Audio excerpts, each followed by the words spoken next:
एक आदमी के पास से उसका सारा पैसा खर्च हो जाता है, सारा का सारा पैसा बीत जाता है।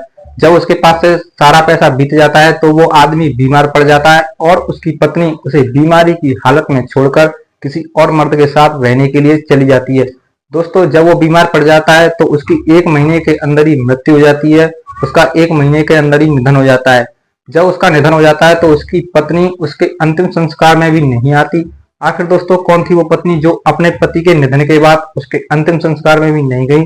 जानेंगे इस कहानी में। बस कहानी शुरू करने से पहले आपसे एक ही रिक्वेस्ट कि वीडियो को लाइक और चैनल को सब्सक्राइब कर लीजिए, जिससे कि मैं ऐसी सच्ची कहानियां आपके सामने लाता रहूं। चलिए दोस्तों, कहानी शुरू करते हैं। ये कहानी है भारत देश के उस राज्य की जहां भारत देश का सबसे बड़ा रेलवे स्टेशन स्थित है। जी हाँ दोस्तों, ये कहानी है उत्तर प्रदेश राज्य के गोरखपुर जिले की। उस जिले में 5 भाई रहते थे। दोस्तों, 5 भाइयों के पास 8 बीघा खेत होता है और वो 5 भाई मिलकर उस 8 बीघा खेत को बेच देते हैं। दोस्तों, खेत बेचे जाने के बाद जो पैसा आता है उसे वो बराबर भागों में बांट लेते हैं। 5 भाइयों में सबसे बड़ा भाई था वो होशियार और चालाक प्रवृत्ति का था और सबसे छोटा भाई सीधे साधे सिंपल व्यक्तित्व वाला आदमी था। दोस्तों, 5 भाइयों में 4 भाइयों की शादी हो चुकी थी और सबसे छोटा भाई हरिया, जो कि अभी तक कुंवारा था। दोस्तों, बड़े भाई के ससुराल वाले ठगी प्रकार के थे, वो लोगों से पैसा ऐंठते रहते थे। दोस्तों, जब उन्हें पता चला कि उनके दामाद का खेत बिक चुका है और उसके पास बहुत सारा पैसा आ चुका है, तो वो उस पैसे को ऐंठने की सोचते हैं। दोस्तों, वो अपनी बेटी को समझाते हैं कि वो अपने पति को अपने झांसे में उलझाए रखे और उसे झांसा दे सके और वो उससे पैसा ऐंठती रहे। लेकिन दोस्तों, जैसे कि पहले ही बता चुका हूं कि जो बड़ा व्यक्ति था, बड़ा भाई था, वो होशियार था, चालाक था। वो अपनी पत्नी और अपने ससुराल वालों के दबाव में नहीं आता, उनके झांसे में नहीं आता और उनसे किसी भी प्रकार से अपने पैसे को बचा लेता है। दोस्तों, अब ससुराल वाले समझ चुके थे कि वो अपने दामाद का पैसा नहीं ऐंठ सकते हैं। दोस्तों, उनकी एक बेटी थी जिसका नाम था सोनिया। उसकी उम्र यही कोई 16 या 17 वर्ष होगी। अब उनकी नजर अपने दामाद के छोटे भाई हरिया पर पड़ती है। दोस्तों, वो एक तरकीब निकालते हैं, वो एक प्लान सोचते हैं। वो सोचते हैं क्यों ना हरिया और सोनिया की शादी करा दी जाए, जिससे वो हरिया का सारा पैसा ऐंठ सकें। दोस्तों, क्योंकि हरिया जो था वो सीधे साधे सिंपल व्यक्तित्व वाला आदमी था, वो हर किसी के झांसे में बहुत ही आसानी से आ जाता था। कुछ दिनों के बाद सोनिया के घर वाले हरिया के बड़े भाई के घर जाते हैं, यानी कि अपनी बेटी के ससुराल जाते हैं। दोस्तों, वो हरिया के बड़े भाई से सोनिया और हरिया की शादी की बात करते हैं। दोस्तों, हरिया का बड़ा भाई उन दोनों की शादी की बात से राजी हो जाता है और उन दोनों की शादी की डेट को फिक्स कर देते हैं। दोस्तों, कुछ दिनों के बाद उनकी शादी होनी थी। फिर वो अपनी बेटी सोनिया को समझाते हैं। वो सोनिया से कहते हैं कि हम तुम्हारी शादी हरिया से करा रहे हैं, उसे अपने हुस्न के झांसे में उलझाए रखना, उसे अपने प्यार के झांसे में उलझाए रखना, उसे अपना गुलाम बनाए रखना, जिससे कि हम उसका सारा पैसा ऐंठ सकें। दोस्तों, सोनिया अपने माता पिता की बातों से सहमत हो जाती है, क्योंकि दोस्तों, जिसके माता पिता ऐसी सोच के हों, ऐसी गिरी हुई हरकत के हों और ऐसी गंदी सोच के हों, उसकी बेटी कहां से अलग हो सकती थी? वो भी उन्हीं का डीएनए थी और वो उन दोनों की बातों से राजी हो जाती है। दोस्तों, कुछ दिनों के बाद हरिया और सोनिया की शादी कर दी जाती है। सोनिया सबसे पहले वही करती है जो उसके माता पिता ने उससे करने के लिए कहा था। दोस्तों, वो सबसे पहले हरिया को अपने प्रेम जाल में फंसाती है, उसे अपना हुस्न दिखाती है और उसे अपना गुलाम बना देती है। कुछ दिनों में ही हरिया सोनिया के बनाए हुए मायाजाल में फंस जाता है। वो वही करता है जो सोनिया उससे कहती है। दोस्तों, सोनिया सबसे पहले उससे कहती है कि वो एक कार ले ले। दोस्तों, कुछ दिनों के अंदर ही हरिया सोनिया की बात को मानकर एक मारुति सुजुकी कार लेता है, जिसकी कीमत थी 4 लाख रुपए। दोस्तों, कार लेने के बाद हरिया और सोनिया अपने मायके और ससुराल जाते हैं। दोस्तों, ससुराल पहुंचने के बाद हरिया की बहुत अच्छी खातिरदारी होती है, क्योंकि वो एक नई कार लेकर आया था। दोस्तों, हरिया का साला हरिया से कार की चाबी मांग लेता है और उसे घुमाने के बहाने जुए में हार जाता है। दोस्तों, वो जुए में जब कार को हार जाता है तो अपने जीजा हरिया से झूठ बोल देता है कि कार गुम हो गई है, कार किसी ने चुरा ली है। दोस्तों, कार चोरी होने की बात को सुनकर हरिया हैरान हो जाता है और तुरंत ही पास ही के पुलिस स्टेशन जाकर कार चोरी होने की रिपोर्ट लिखवा देता है। दोस्तों, पुलिस उसकी रिपोर्ट लिख देती है और उससे कह देती है कि कुछ दिनों के अंदर ही उसकी कार उसे ढूंढ कर दे दी जाएगी। दोस्तों, हरिया अब मायूस हो जाता है और अपने घर वापस आ जाता है। कार चोरी होने की दुखद घटना से हरिया कुछ दिनों तक परेशान रहता है। फिर भी उसकी पत्नी उससे कुछ भी नहीं कहती, उसे बिल्कुल भी नहीं समझाती, क्योंकि दोस्तों सोनिया को पता था कि उसका भाई उसकी कार को जुए में हार गया है। फिर भी वो अपने पति को नहीं बताती, क्योंकि दोस्तों वो तो बस हरिया का पैसा ऐंठना चाहते थे और वो वही कर रही थी। दोस्तों, 6 महीने के अंदर ही सोनिया और सोनिया के घर वाले हरिया से उसका आधे से ज्यादा पैसा ऐंठ लेते हैं, आधे से ज्यादा पैसा ठग लेते हैं। लेकिन दोस्तों, इस बात से हरिया अभी तक अनभिज्ञ था, उसे कुछ भी नहीं मालूम था कि उसके ससुराल वाले और उसकी पत्नी उसके पीठ पीछे उसके पीछे क्या क्या काम कर रहे हैं, क्या क्या कुकर्म कर रहे हैं। दोस्तों, अभी भी हरिया सोनिया से बहुत ही मोहब्बत करता था, उससे जी जान से चाहता था। लेकिन दोस्तों, हरिया की पत्नी सोनिया उसे पति तो मानती ही नहीं थी, क्योंकि वो सिर्फ उसका पैसा हथियाने के लिए आई थी, जो वो अपना बखूबी काम कर रही थी। दोस्तों, हरिया पेशे से एक टेलर था, उसकी बाजार में एक दुकान थी। दोस्तों, उस दुकान पर वो और उसके 2 लोग काम करते थे। एक दिन हरिया अपनी पत्नी सोनिया को बाजार में उस दुकान पर लेकर जाता है।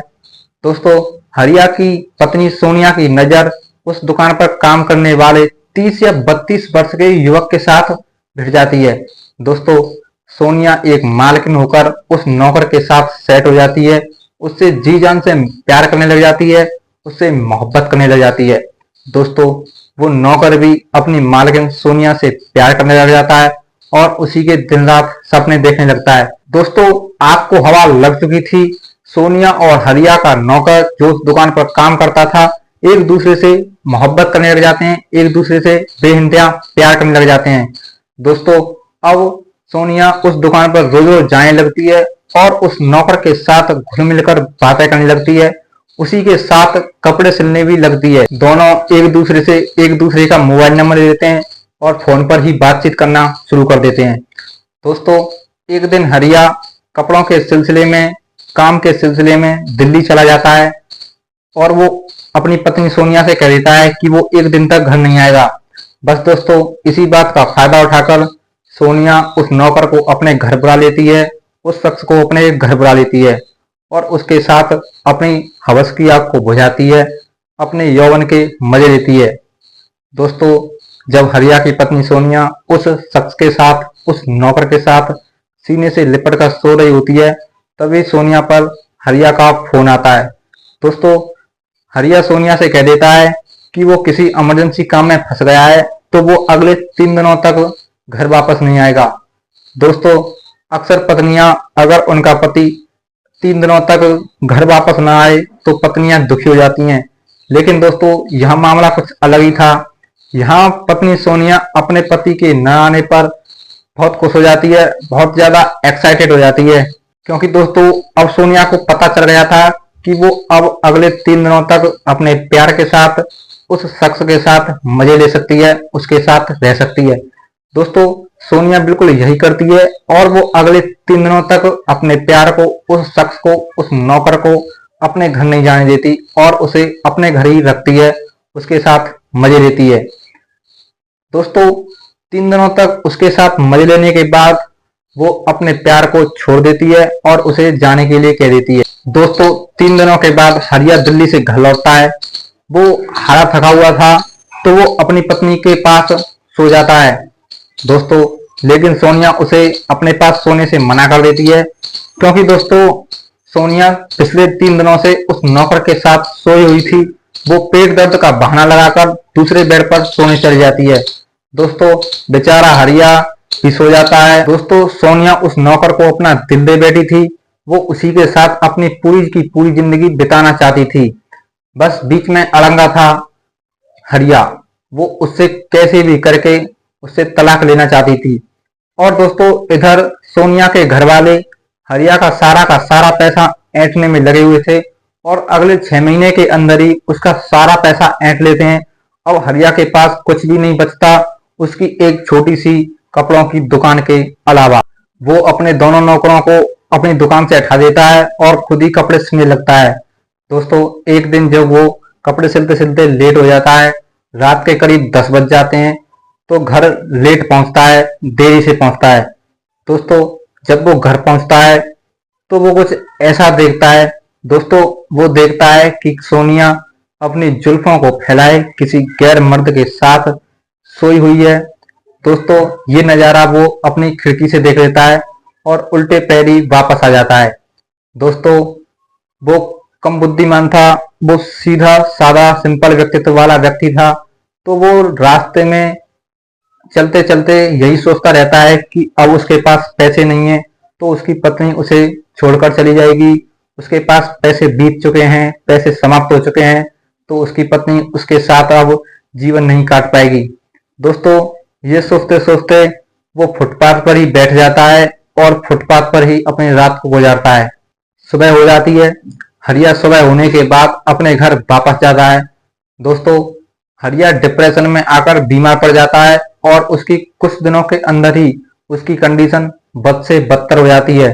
दोस्तों, इसी बात का फायदा उठाकर हरिया की पत्नी सोनिया अपने बीमार पति को बीमारी की हालत में छोड़कर अपने यार, अपने प्यार, उस आशिक नौकर के साथ रहने के लिए चली जाती है। दोस्तों, वो एक बार भी नहीं सोचती कि उसका पति बीमार है, कम से कम उसे उसकी बीमारी की हालत में भी उसका साथ देना चाहिए। लेकिन दोस्तों, वो अपने पति को बीमारी की हालत में छोड़कर उस नौकर के साथ रहने के लिए चली जाती है। दोस्तों, हरिया के भाई उसका इलाज कराते हैं, उसे महंगी से महंगी दवाइयां दिलाते हैं। वो उन दवाइयों को खाकर भी ठीक नहीं होता। फिर दोस्तों, उसे बड़े से बड़े डॉक्टर के पास ले जाया जाता है, वो वहां भी ठीक नहीं होता। दोस्तों, वो ठीक होता भी कैसे? उसे एक भयंकर बीमारी लगी हुई थी। वो बीमारी थी सोच की और चिंता की। वो दिन भर केवल यही सोचता रहता कि उसकी पत्नी सोनिया और उसकी लाइफ में दोबारा नहीं आएगी। दोस्तों, यही सोचते सोचते वो और भी ज्यादा बीमार पड़ जाता है। उसकी कंडीशन बद से बदतर हो जाती है। दोस्तों, चिंता और चिता में केवल एक बिंदी का फर्क होता है। चिता मरे हुए व्यक्ति का अस्तित्व समाप्त करती है, वो उसकी बॉडी को इस जीवन से मुक्त करती है। लेकिन दोस्तों, चिंता एक जीवित व्यक्ति के शरीर को अंदर से खोखला कर देती है, उसके मानसिक संतुलन को बिगाड़ देती है और उसकी हालत एक मरे हुए व्यक्ति से भी बदतर कर देती है। और यही हुआ हरिया के साथ। हरिया दिन भर केवल यही सोचता रहता कि उसकी पत्नी अब उसकी लाइफ में दोबारा नहीं आएगी। दोस्तों, यही सोचते सोचते हरिया एक दिन अपने प्राण त्याग देता है और इस दुनिया से अलविदा कह देता है। दोस्तों, हरिया की पत्नी सोनिया हरिया के मरने के बाद उसके अंतिम संस्कार में भी नहीं आती और अपने उस आशिक के साथ ही अपनी आगे की जिंदगी को जीती है।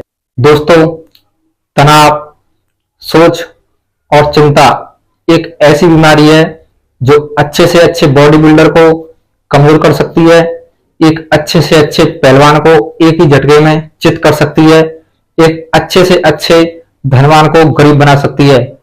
दोस्तों, इस कहानी के द्वारा मैं आप सभी से केवल यही कहना चाहूंगा कि किसी भी बात की टेंशन ना लें, किसी भी बात की चिंता ना करें, क्योंकि दोस्तों, चिंता और टेंशन एक अच्छे खासे इंसान को समाप्त कर देती है।